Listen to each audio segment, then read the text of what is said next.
Hi everybody, it's your girl Leah and welcome back to my channel. And I am back again with another video.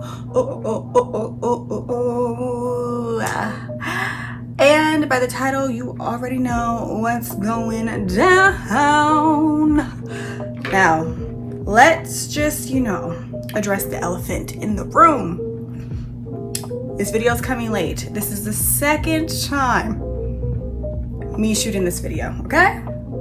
And I got a little frustrated the first time when stuff didn't work out, but I'm back again because I am not a quitter. It might be late, but I won't quit, okay? Let's just get into the video because, yeah, it took enough time. All right, you want to talk about it, I want to talk about it, so let's talk about it, honey. Let's get into Jazz and Hillary. As you know, those two, will they, won't they, will she get married, will Jazz win her heart back? We've been trying to figure it out all season, and these characters, Hillary and Jazz, they had a moment of closure, and it was a beautiful moment. I don't know if it's going to be their last moment, but we'll call it closure for now. Honestly, it was really cute. So Jazz, Will and Hillary bailed him out of jail, and she saw him with Yolanda. I believe that's her name. Yes, Yolanda. And she felt some type of way because, when she saw him with all the little thotties and all that stuff, she was like, I'm not tripping. Like, those relationships, situationships, whatever you want to call it, means nothing. But when she saw him with Yolanda, she was like, oh wait, that's a real put together woman. Also, look at this cup. It's a cute Halloween spooky time season cup, plus my favorite color is green, so it's like perfect. Okay, should I be a witch this year? That would be cute. I've never watched Hocus Pocus. That's another video for another time. Okay, so after seeing him with Yolanda, Hillary goes to Jazz's house, and they have some closure. They spend the whole night together, honestly, just hanging out, having fun, having the tough conversations. She does tell him that she loves LaMarcus and she still loves him, but love with Jazz is hard, and it's just easy with LaMarcus. And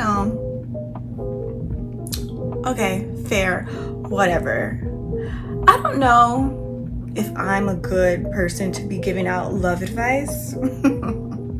But what I will say is things are not always going to be perfect, but that doesn't mean that it's not worth it. And I honestly, like I said before, I do think that I do think that Hillary and Jazz are endgame.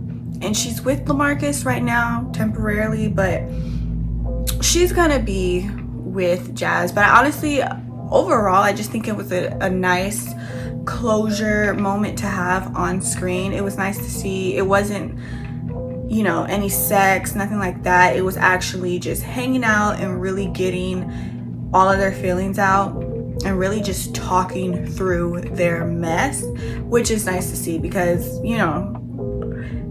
if they were just to hook up for one last time, like, that's not really going to solve anything. So this was nice. Another thing that happened in the episode is that they're dealing with Amira's attempted suicide. Carlton, obviously, taking it very hard. That's his girlfriend, the love of his life for right now. It's really messing up Lisa. It happened in the pool. She's not wanting to swim anymore. Plus, Lisa's just going through her own things. Honestly, it did take a little toll on Will. But I think Will just shows it in a different way. And there's a lot going on with him. So yes, he feels bad for Carlton. And yes,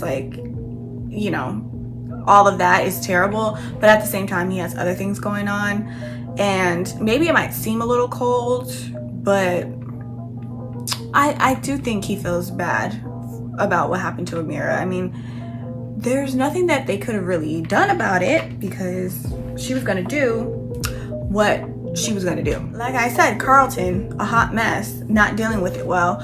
So he's mad at Will, like always, same old song. And he decided to tell Uncle Phil and Aunt Viv that Will was at the vandalism that occurred. So now Will's in trouble. So Will takes it upon himself to go to Lisa's father and tell him that Jazz was not the one that started the fire.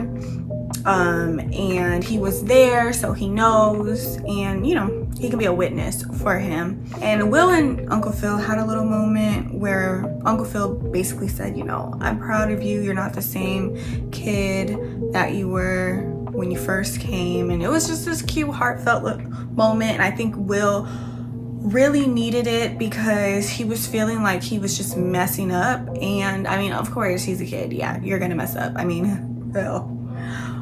Grown people mess up, take it from me, okay?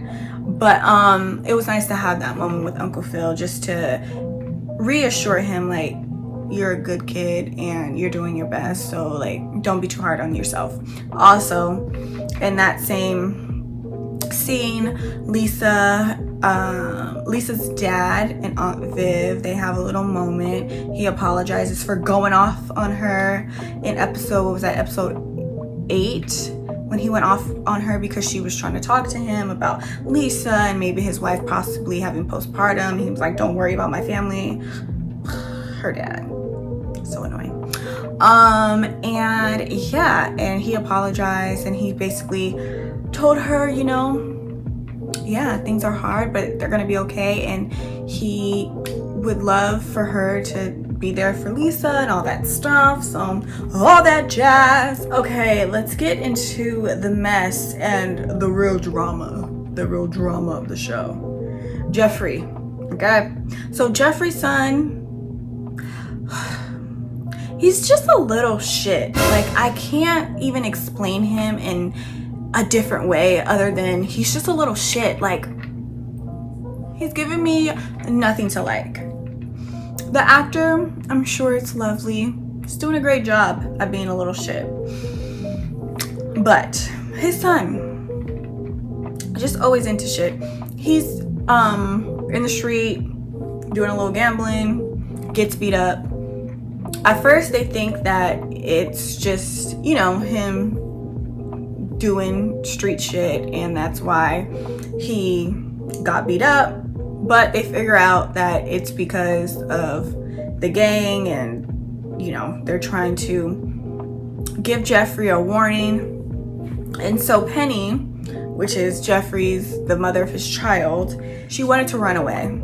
She was like, let's just run away and start a new life, the three of us, and da-da-da-da. You know, a fairy tale. And Jeffrey was like, be effing for real. Like, I have a life here.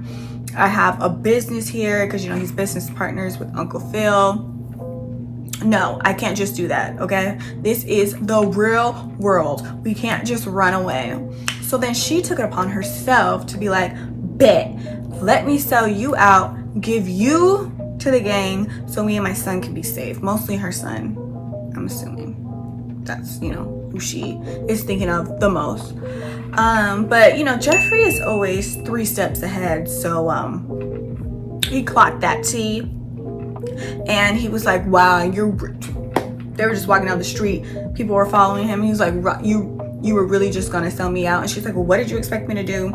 So he's like, listen, we're gonna run away. Basically, that's what he said. Like, I got this, I'm gonna figure it out. So, you know, Jeffrey, he'll figure it out, because he always does, doesn't he?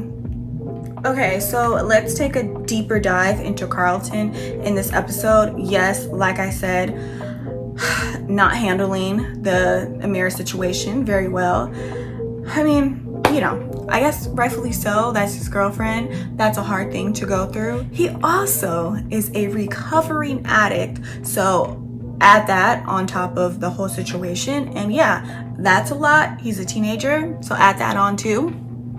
His brain not fully developed, so you know, just a lot going on. So how does Carlton decide to handle bad situations? What did you say? What did you say back there?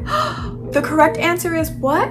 Yes, drugs. Drugs is always his go-to.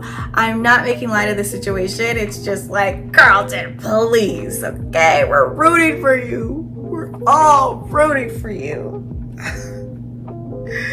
So he is on the hunt for drugs in this episode.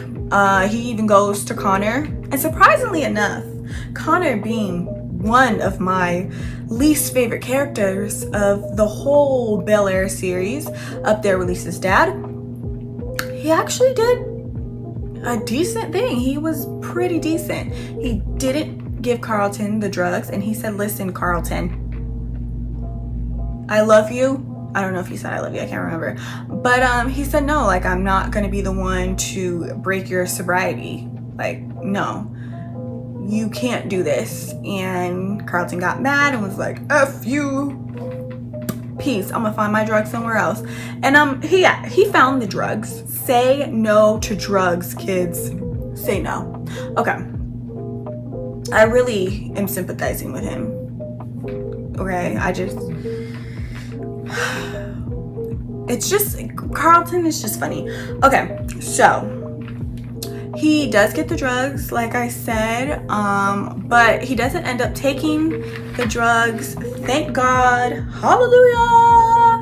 And he does end up going to the AA meeting to basically, I don't know, like pray for Amira and her recovery and all that stuff. Oh, I forgot to say, I think this is what led him to the drugs, to the spiral, to try to get drugs. He went to go check on Amira. Obviously, he couldn't see her. She's not in a good space right now. So he was talking to her mom, and he brought up her sister and the anniversary of her sister dying. He knows that, like, it's a lot on her. And she said that Amira didn't have a sister. She was like, what? Amira's sister? It went deeper than what I even would have ever thought. I thought it was just like a little 1-2, like a little just, oh, I'm just gonna lie about the date. But it was some real, like, deep mental health issues. And honestly, it kind of made me feel bad for her because she really needs help. Amira, not my favorite character, one of my least favorite characters. Maybe she'll have some character development, maybe she'll redeem herself next season. Oh, I want to say this quick thing about Hillary. So Hillary is planning for her wedding this episode. So they're planning for the wedding, and she's planning it with Ivy. And you know what? First of all, love Coco, love Karuchi, love seeing them on screen. Just a dream. Beautiful, beautiful girls, talented girls. I dragged Ivy last season because her character was just not it. Very annoying. I thought that she was jealous of Hillary, and her character is it just me, or her character is completely different this season? I don't know if it's just me or what, but her character is likable, and she seems like she's a good friend to Hillary. And I don't know, it just, for me, it just came out of nowhere. Because where was all, like, when and where did this niceness come from? I'm just so confused. Like, what are, am I the only one? I know I'm not the only one, because my little sister feels the same way. But I don't know where this nice, I feel like the writers just came into the room and was like, I'm completely going to change this character, and Ivy and her are going to be best friends, and Ivy is going to be this great, positive, helpful person. And she was not that way. Like, it was really giving last season that Ivy was a little snake, just a little, maybe a little shady. She thought she was maybe better than Hillary, and Hillary needed to watch out for her. Actually, I told my girl, you need to watch out for that girl, because she is not your friend. But now, like, she is her friend. And I don't know if she's her friend because she thinks like, oh, I like you with LaMarcus. I think it's a good look for you and a good look for the house. I'm not really sure what her angle is. Or maybe they just completely decided to change her character. Either way, it's nice to see the two on the screen, you know, being friends. But to me, I'm just like, that was unexpected. I like to see it, but that was unexpected. So I guess what I'm trying to say is, did they completely change her character and like the vibe of her character, or is Ivy temporarily being fake and the real Ivy's gonna come back next season? I guess we will have to see. Remember to like, comment, and subscribe, and make sure to hit that notification bell so you don't miss out on any, and I mean any, of my new videos. Well, once again, thank you for watching, and remember, until next time, you are beautiful, you are loved, I love you, and I will see you again in my next video. Bye. Mwah.